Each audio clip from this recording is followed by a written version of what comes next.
What you can kind of see that it's wider down here, you know. So I started here at the bottom, and first of all you build a rock base, and then you pile the straw mud mixture up on top of that, and you go all the way around with piles, and then you put piles on top of that all the way around after that lower one dries. And you just keep building up, and then you get to a point where you put some cross beams in here to support the roof, and so forth. And you also put, we're not coming in here today.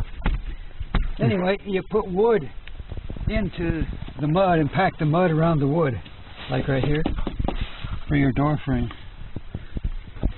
so that you can have something to screw to for your door. And there's a king's chair in there. What else is in there? You can look through the heart, right through the heart of the cob house.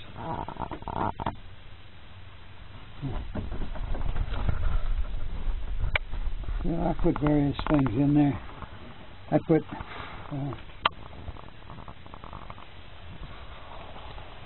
these rocks in the wall and little shelves or alcoves on the wall, and I put this glass gallon jar here and filled it with water, but I forgot, I put too much in there, so when it froze it cracked it.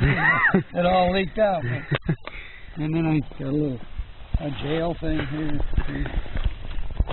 including a cob. Since it's a cob house, I thought I'd put a cob stalk, And I just got windows, like this window was already cracked. But you can put them in there and set the mud around them. They really stay well. Put a shelf in. So you put wood also around? You put wood in and then stone on the bottom for it to sit on, so it won't go down. Yeah. Yep. And this actually was the overhang where my worm compost had been, but the mice were too active in here, so I had to take it out of here. Take the worms and the compost stuff out. Watch your head there. So, see those? Remember those? I don't know if those are the same stalks we saw yesterday that were growing up by the house there at New Buffalo. Oh, I don't remember. But anyway, you took a picture of one of them on the top. It's similar. Yeah, that's right. Similar type thing.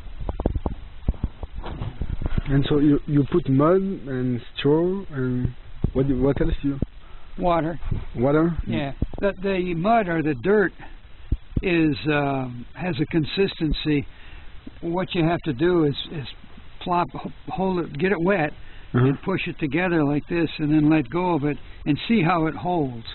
And you can let it dry like that, and you get an idea if it's got the right consistency of clay. It should have some sand and some clay in it, and if it doesn't, you should add that to it until it'll actually put together. You can make like a hot dog and just leave it there and see what happens to it.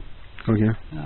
And I think that's where the name cob came from, because they would pack it all up and make it like that, like a hot dog, and it looked like a corn cob with the straw in it and everything, But if it stays the right consistency, if it stays hard and doesn't just fall apart, doesn't crack, then you got a good consistency, Now this was all smooth with just a little bit of straw showing when I first made it, but over the 3 years it has, it deteriorates. The weather, moisture causes it to deteriorate. So what people do is they come back with a mud layer and they just mud the outside of it and refinish it. Okay, and that would help with the bad weather. I mean, it wouldn't crack or... Right, yeah. And you can put various things in. You can make a mud consistency that'll be smooth and weather resistant more so. Just like you make a different one for the floors. You put, I forget what it is, you put something else in it. Oh, is that wax?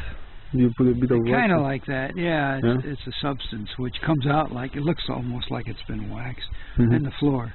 Okay. Yeah, it's. I keep thinking it's some kind of an oil, but I don't remember what it is. I've got it written down inside. Okay. Yeah. Thank you very much. Oh, you're welcome.